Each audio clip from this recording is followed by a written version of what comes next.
Здравствуйте! В эфире информационный выпуск «Вести. Чеченская республика». В студии Лейла Муртазова. И в начале главная тема выпуска.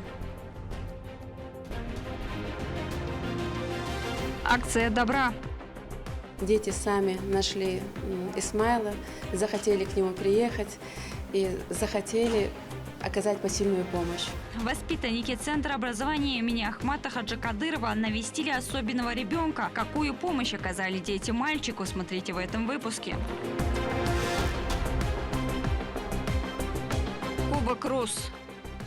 Такие соревнования нам очень нужны для подготовки, улучшения стрелковых и физических навыков. На базе Российского университета спецназа имени Владимира Путина подвели итоги первого открытого соревнования по тактической стрельбе. Какая команда забрала заветный трофей, расскажет наш корреспондент. Культурный прорыв.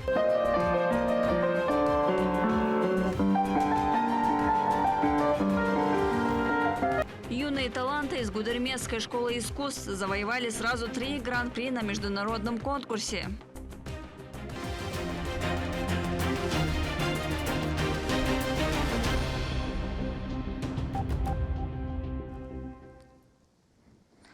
Рамзан Кадыров в своих социальных сетях сообщил об успехах спецназа «Ахмат» на Сумском направлении. Глава региона поделился, что отряд «Гюнтер» в ходе работы на линии боевого соприкосновения выявил и уничтожил пункт управления беспилотными летательными аппаратами противника, который был размещен в частном секторе. Отмечается, что объект использовался для координации работы БПЛА. По заявлению, поражение цели было нанесено с применением ударных дронов.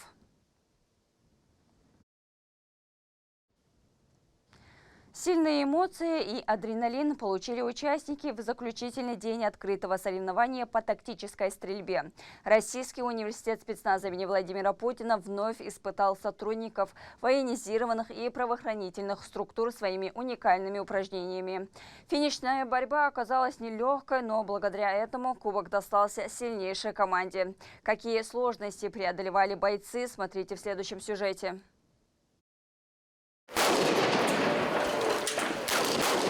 В Российском университете спецназа собрались лучшие из лучших, те, для кого меткость и скорость реакции является профессиональным стандартом. 27 команд силовых структур. Это представители подразделений Чеченской Республики и других регионов страны. В течение 3 дней бойцы проходили ряд упражнений. Программа разработана инструкторами центра и полностью имитирует реальную тактическую обстановку. В таком формате мы их проводим первый раз. До этого у нас были немножко другого формата упражнений, а сейчас решили немножко изменить, подойти к построению упражнений по-другому. Конечно, всем командам, участникам такой формат понравился, и, соответственно, будем дальше развивать.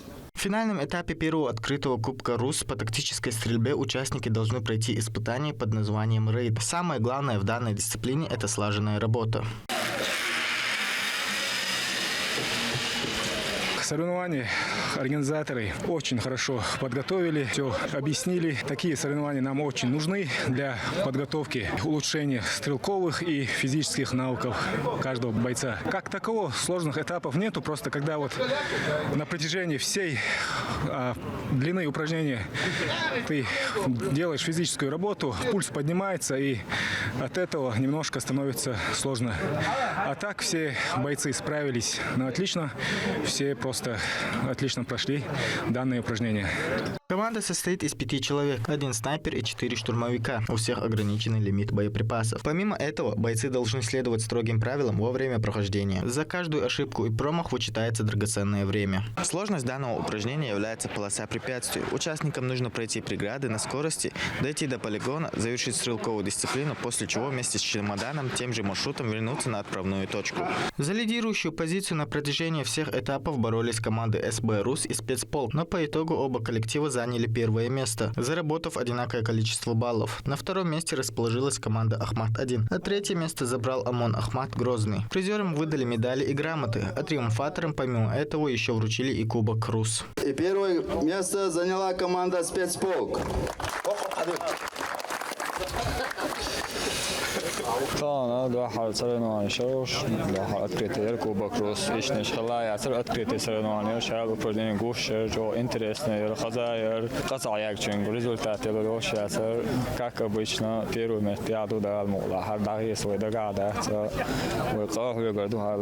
В данном турнире проигравших нет. Для всех это бесценный опыт, благодаря которому они узнали свои недостатки, над которыми надо поработать, и вернуться в следующем году. Ведь этот турнир, по словам организаторов, станет ежегодным. Ахмед Рамазанов, Адлан Хусаинов, Магомед Тутаков, Вести, Чеченская Республика.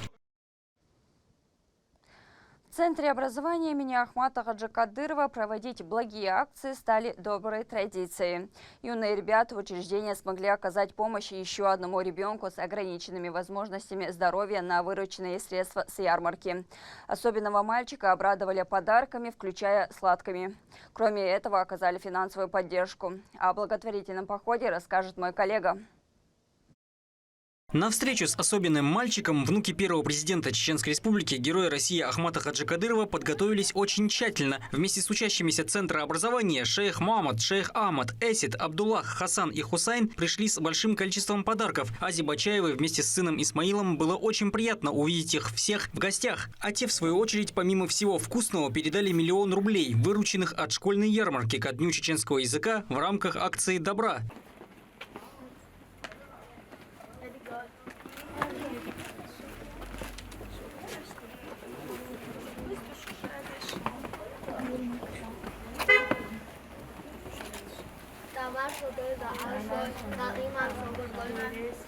Несмотря на переполняющие эмоции, мама Исмаила еле сдерживала слезы. Благодарила всех ребят за такое искреннее внимание к ее сыну, имеющему тяжелые проблемы со здоровьем, но получающему регулярную помощь, как и в этот замечательный день. Такие акции, по словам организаторов, регулярны и доходят до самых разных детей.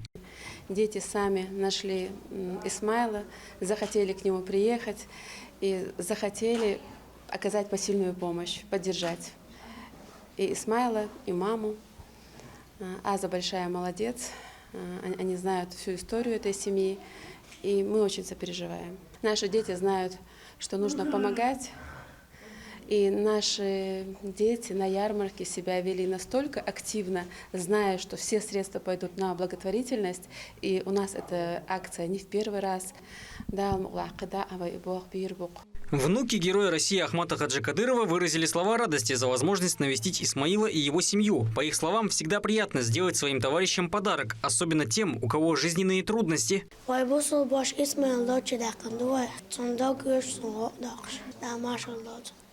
В школе акции всех я. Ишь акции должен хазахет. Да, машаллах, Исмаил.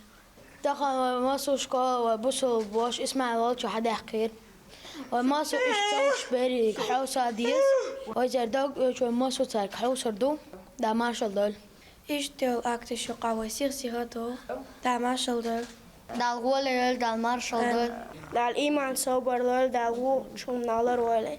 Семья Бачаевых, несмотря ни на что, мало-помалу стараются сделать дом уютнее, закончить его строительство и одарить своего старшего сына заботой. А еще в их семье девочка и 3-летний Мухаммад Амин. Аза не теряет надежды на лучшее, особенно после такой помощи от учащихся Центра образования.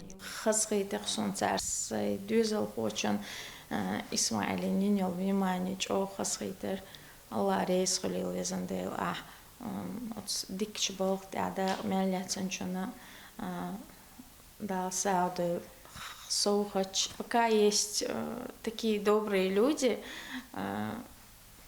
не страшно. Нам не страшно проходить через такие тяжелые испытания, когда поддерживают.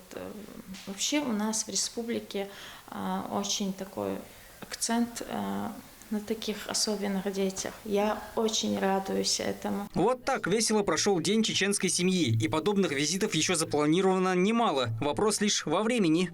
Любому ребенку важно чувствовать тепло и внимание окружающих. Об особенных детях в регионе заботятся искренне. Учащиеся Центра образования часто появляются в домах своих новых друзей, чтобы поддержать и передать подарки от всего сердца. Торпа Лолита Исумов, Шамсуди Джабраилов, Вести, Чеченская Республика. В Грозном подвели итоги первенства России по вольной борьбе среди юношей до 24 лет. Проведение турнира такого формата стало важным благодаря министру по физической культуре и спорту Ахмату Кадырову.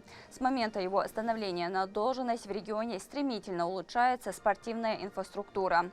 Молодые ребята из разных уголков страны выступали в Центре спортивной борьбы имени Боясера Сайтиева. Соревнования были посвящены в честь памяти трехкратного олимпийского чемпиона. За право выйти в финал в схватке боролись более 400 атлетов в 10 весовых категориях. Для победителей и призеров были приготовлены медали, кубки и другие призы. Постоянное внимание и поддержку в развитии борьбы в регионе оказывает глава Чеченской Республики, Герой России Рамзан Ахматович Кадыров, который также любит и уважает спортивную борьбу как один из самых зрелищных видов спорта. Его усилия способствуют созданию всех необходимых условий для роста и развития наших спортсменов. Хочу выразить искреннюю благодарность всем, кто принимал участие в организации этих соревнований. Желаю всем спортсменам успешных и зрелищных выступлений, основанных на честной борьбе и высоком спортивном духе.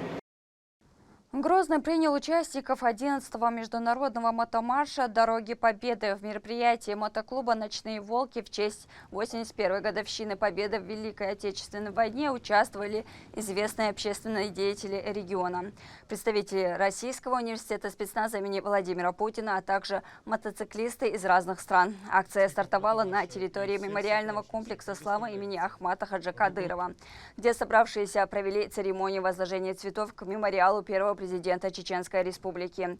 После этого колонна с флагами Победы и портретами героев проехала по центральным улицам. В столице республики развернулись сезонные работы по благоустройству и озеленению территории. Традиционно их проводят сотрудники предприятия «Зеленострой». В теплицах комбината кипит работа. Здесь выращивают сотни тысяч цветов для городских клумб. О тонкостях ухода за будущим нарядом Грозного далее в сюжете.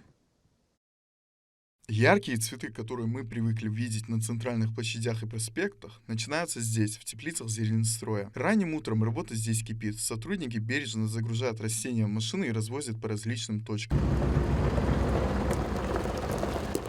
Озеленение территории ведется в рамках ежегодной кампании. Благодаря сотрудникам организации город расцветает яркими красками. Работу начали с цветочного парка. Именно сюда в первую очередь съезжаются туристы. Зара Ибрагимова украшает столицу уже 22 года. С каждым днем любит свое дело все больше, признается женщина. Данное рассадывание у нас идет петуния. А на земле, где цветники, будем сажать и сальвии, тагетис, герань. Они очень нежные, так. Особенно нужно аккуратно сажать их. Но у нас полив идет автополив. Первый раз мы сами поливаем, а потом постепенно, где не хватает, поливать.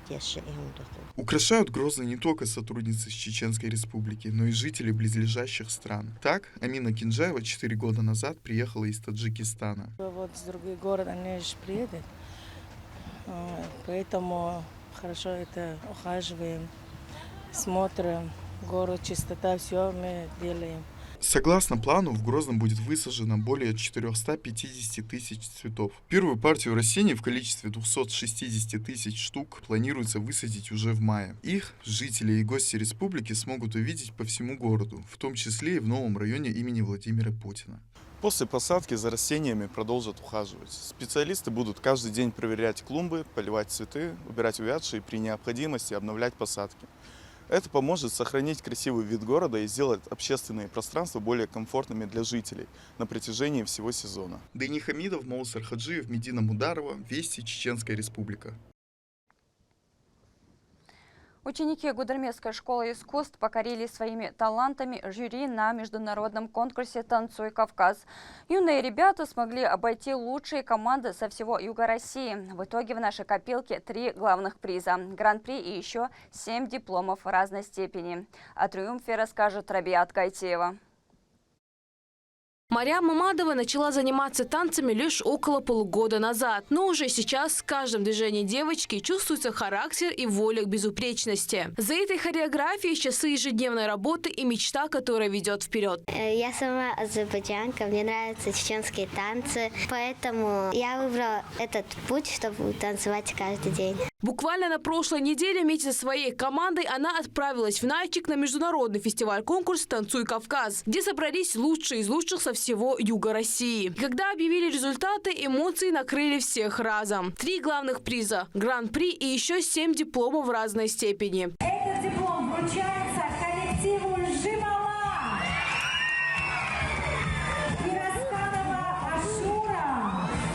Однако любой трофей начинается вовсе не со сцены. За каждым номером постоянная работа, дисциплина и поддержка, которую они получают в стенах в своей любимой детской школе искусства города Гудермес. 2024 года мы работали и функционировали в приспособленных условиях, так как у нас не было собственного здания. Благодаря главе республики Рамзану Кадырову в 2024 году в конце было нам вручено новое здание, отремонтированное и соответствующее современным требованиям. Благодаря этому у нас повысилась посещаемость. Можно сказать, что дети себя чувствуют как у себя дома.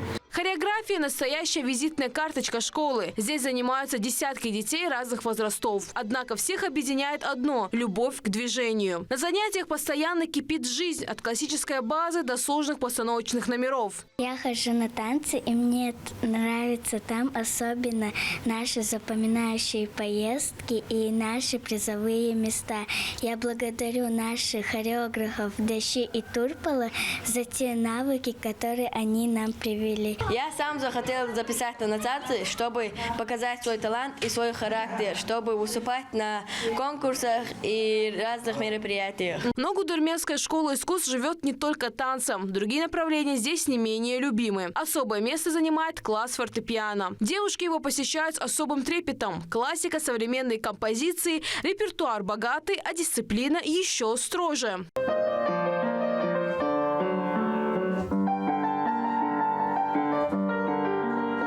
Кроме того, чтобы подрастающее поколение не забывало о нашем национальном фонде, в школе существует класс народной гармоники и аккордеона. Здесь возрождают то, что веками составляло душу чеченского народа. Речик Пондар и Кехат Пондар звучат особенно звонко. Суна иннац гармонь лушсанна и больше наклонна именно инструмента нелар. Онда вайхи локшхила санитарш биса локш амошхила лар. Однако сердце этой школы все же педагоги. Они вкладывают душу, требуют по максимуму и сами же радуются успехам воспитанников, как дети. Мы очень гордимся достижением наших ребят. Это всеобщая работа всего коллектива Дома детского творчества. У нас ребята учатся не только творческим направлением, тут находят друзей, единомышленников. И все так как бы друг друга поддерживают. И для нас очень важно, чтобы дети находили у нас комфорт. Нашей съемочной группе также повезло оказаться на ежегодном отчетном концерте школы. Здесь ее проводят по-настоящему красочно. Месяцы подготовки ради одного вечера, когда ты выходишь на сцену и доказываешь всем, что это было не зря.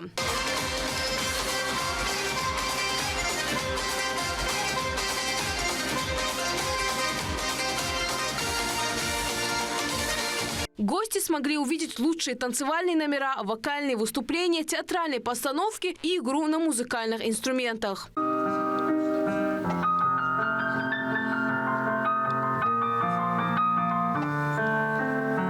Судя по их сегодняшним успехам, впереди у ребят еще немало громких побед и ярких сцен. Рабят Гайтиева, Магомед Басаев, Вести, Чеченская Республика. К этому часу это все события. Еще больше новостей вы можете узнать на наших социальных платформах и в приложении «Смотрим». С вами была Лейла Муртазова. До новых встреч в эфире.